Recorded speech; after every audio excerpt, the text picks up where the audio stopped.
Yes, you have decided to join us once again. I appreciate, trust me, we are doing this journey of our top five series, and you're still hanging out with me. You guys are legends for this. I appreciate you. Thank you for hanging out as we continue to enjoy this series that we're doing. And as always, if you enjoy everything and all the steps we're going, there's that thing, a subscribe button.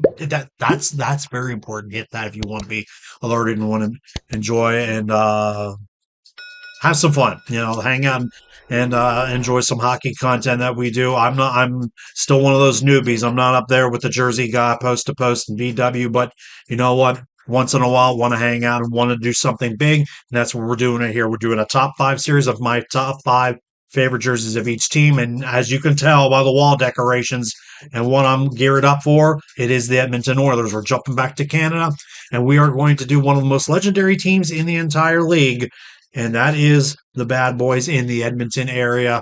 Edmonton Oilers. A lot of people think they may have been a very evil franchise, but they're really not. They just happen to get They have some guy named Gretzky, and in fact have one of the best dynasties in the NHL, winning cups in 1984, 85, 87, 88, and 1990. Remember that is actually the last time the Edmonton Oilers won the Stanley Cup was 1990 when they beat the Bruins. They were in the Stanley Cup final in 2006 against the Hurricanes, against Carolina, and then, God forbid, heartbreak, going 7 against the Florida Panthers, down 3-0, man, coming back to win 3 straight and then getting suffocated in game 7. However, Edmonton not going anywhere as long as they got the two big pieces in Connor McDavid and Leon Draisaitl. I kind of hope they figure out the goaltender situation. Skinner's good. He has his moments, kind of like some other guy named Jari, but we'll figure that out another day. But we remember, like I said, Gretzky, he's always been there alongside some greats like Paul Coffey, Yari Curry, Glenn Anderson, even Mark Messier was still around there, and Grant Fuhr, some of the best that have also been retired from there, a handful of others as well. But they have stayed at Edmonton. They've never moved anywhere. They were in the lovable place called the Northlands Coliseum, renamed it to the Rexall Place, and now they have a brand spanking new barn for the last handful of years called the Rogers Place.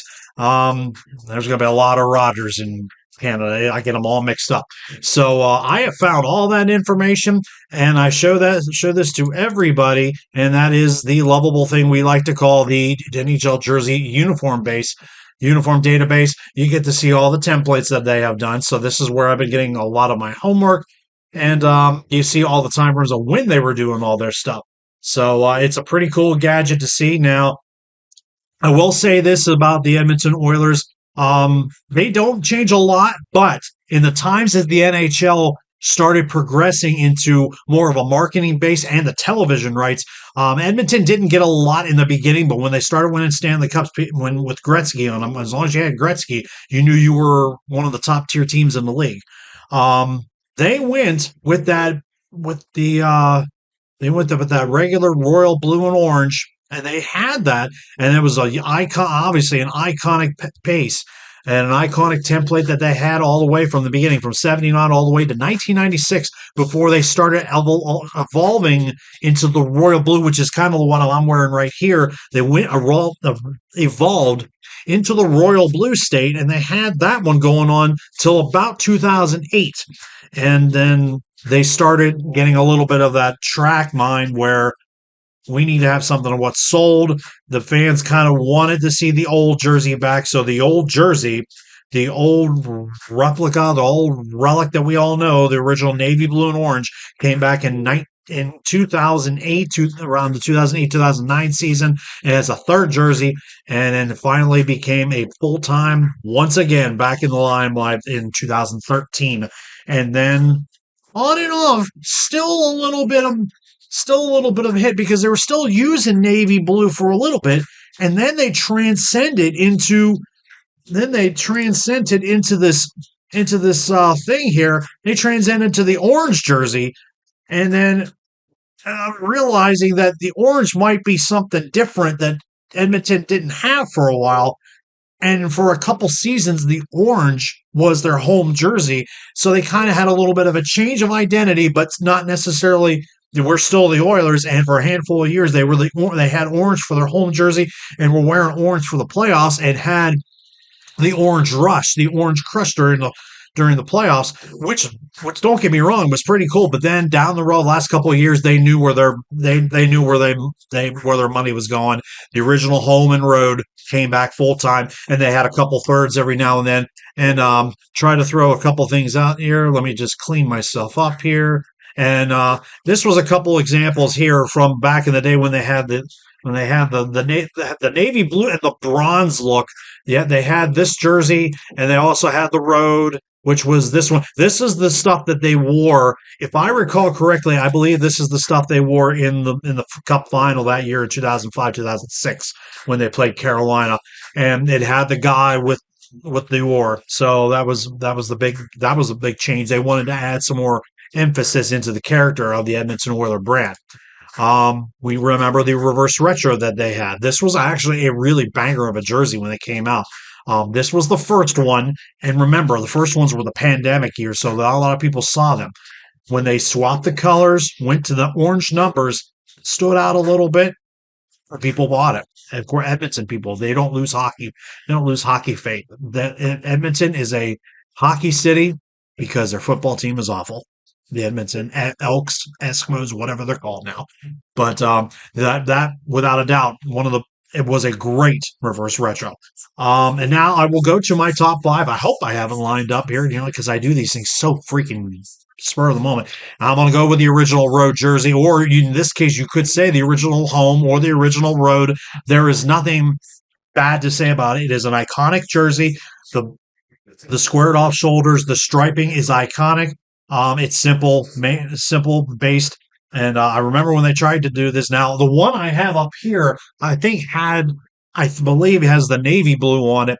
And I don't think they changed anything about it. I think they still use that today. I could be, now, if I'm wrong, throw a comment. But there was a lot of jumbling back and forth from the navy blue to the royal blue to navy blue. It's kind of like buffalo in a way. So that was number 5. Now, number 4 is going to be a little questionable. I put the total jersey that they wore. This was their third jersey for a while. Just no issues. Two-tone. Nothing crazy about it. That is about as clean as a jersey as you get for navy blue. And there's it is right there. I'm actually happy I got that jersey. That was actually a mystery box that I got that in, and it has Darnell Nurse on it. But that is about as clean as you get for a jersey on that. Blue and orange, navy blue and orange. So you can never say no. That was as clean as it get. Some people didn't like it, but when they were on the ice, it was fire. I will go number 3, and I am going to go the orange jersey. Now, this was actually a very important piece because McDavid was starting to get his rise when they started wearing the orange jerseys for home jerseys. I would actually like to try to get this jersey. You can still get it somewhere. I don't have to get a name or number on it because this was a very important piece of their jersey history when they started going back to the original iconic home navy blue or royal blue home jersey. So this was a big piece of their history when they they gave it a whirl. It was like when the Penguins went to gold jerseys for the playoff that one year. They got swept, but Edmonton was starting to have a little bit of that orange trim on it. So I put this at number 3. It's a very big piece. It's kind of like Calgary's pedestal or Calgary's Black Sea. So that's a big piece of their history. Number 2, I'm going to put the cog. I'm going to put the McFarland cog. And I know this is an old jersey, but this was a relic. This was such a nice changeover for them, and people liked it. People really liked this jersey, and people remember this is the push for the second reverse retro. And this jersey, when they redid the cog, this was fire. When they redid that with the color scheme, the numbers are big. They put the older logos on the shoulders. Oh, man. Absolute banger of a jersey. Edmonton doesn't have a bad jersey. I don't think they do. And we can say that to many teams in the league, and Edmonton can be one of them. This reverse retro may be a top 10.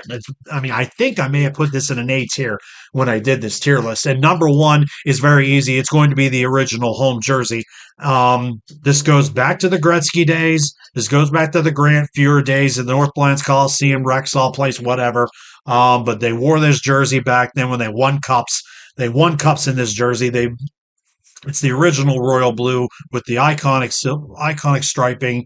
And this is, I could say this all the time. This is the Edmonton Oilers. I remember watching Gretzky all those years. Gretzky, Curry, Mark Messier, Glenn Anderson, all those boys, just absolute dominating everybody in that dynasty they had in the 80s. They were the ones that were taking on the iconic Islanders back in the 80s as well.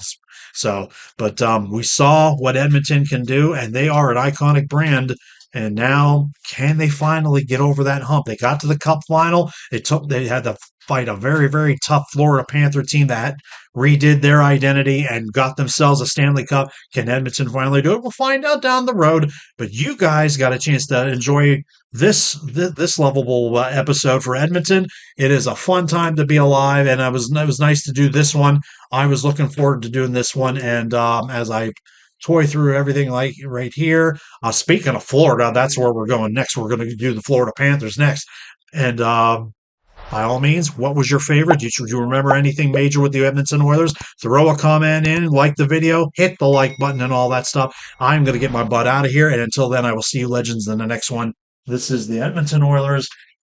Iconic as always. Those are the boys I remember. I'll see you guys in the next one.